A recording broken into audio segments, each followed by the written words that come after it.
Tindall taking on the challenge of a lifetime, cycling the brutal Raid Pyrenean to raise money for Cure Parkinsons. Yeah, now the route begins on the Atlantic coast and weaves through to the Mediterranean, covering an extraordinary 735 kilometres. That's one thing, but also, Mike, it's the climbing, it's the ascents. Talk us through how high you're going to have to climb. I don't really want to talk about them, but it's basically like going over Mount Everest 1.5 times. We had a day on Tuesday that was just horrendous. We were climbing basically over a Tourmalet and another huge climb. It was probably 30 kilometres and 2,000 metres on one climb, and we did 2 of those. Yeah, I thought I was ready. I wasn't ready, unfortunately. These are some of the climbs that they've used on the Tour de France. So these are climbs that professional cyclists struggle to get up, Mike. Yesterday was good because we actually had some sun, and the sun is out today, but we've got 192 kilometres today and another 4,000 metres of climbing, so it's probably going to be another day of misery, but it's all for a very good cause. We're just under 60,000 that we've raised. We'd like to get to 100, but so if people want to go to the Cure Parkinsons website, they can donate, so please do, because I'm in a lot of pain. I don't want to even look at my bum. It's a very personal cause for you, isn't it, Mike? Parkinson's, and it is extraordinary, I think, that treatment for Parkinson's hasn't really progressed in the last few decades. They're desperate for better treatments and a cure. Yeah, look, there's so much work going on from around the world. You know, the Australian government have just done a 30 million grant over there to put into research. What they're doing in America with the Michael J. Fox Foundation, and what the Cure Parkinsons Trust are doing over here. There are so many things going on through linked trials, whether it be gene therapy, whether it be stem cell research. The general feeling is the science is there to cure this disease. It's just about the funding to get there, because obviously all these trials that they do cost a lot of money.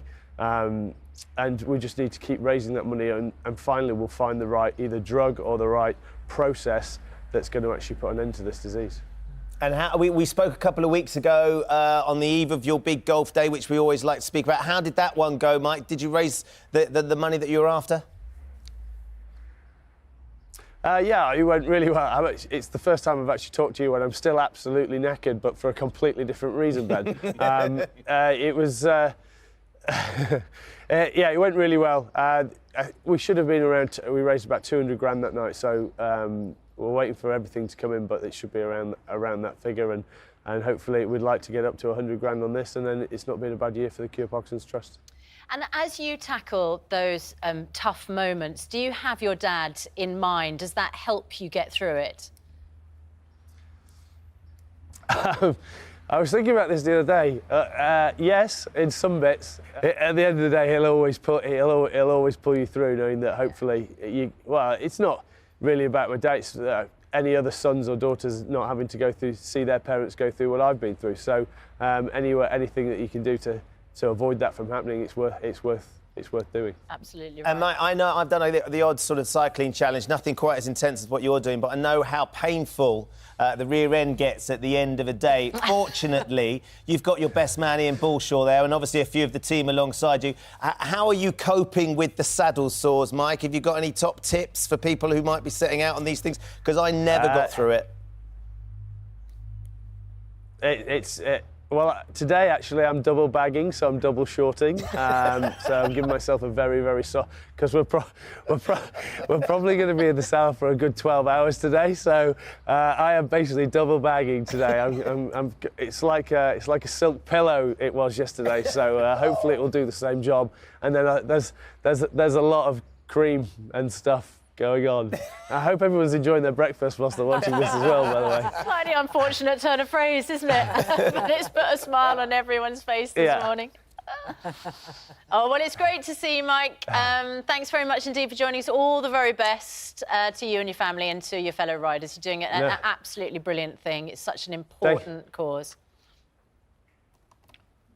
Thank you very much. Well, Mike, are Zara and the girls going to come out and see you at the end? No, Zara's competing in Germany at the moment. Looking forward to getting home and seeing the girls, actually. I bet. Great. I bet they'd be glad to have you back. Great. I think you're going to cycle off, so I think we're going to wave you farewell on this next leg of the journey. Check on the double bag. 12 hours. Oh, good luck, good 12 luck. hours, helmet on. My goodness. It's this bit when you get on the seat and your bum, double bagging or not, that's Don't start with me. Don't start with me. So, you've got a bit of our equipment, Yeah, Mike. he's cycling off with the kids.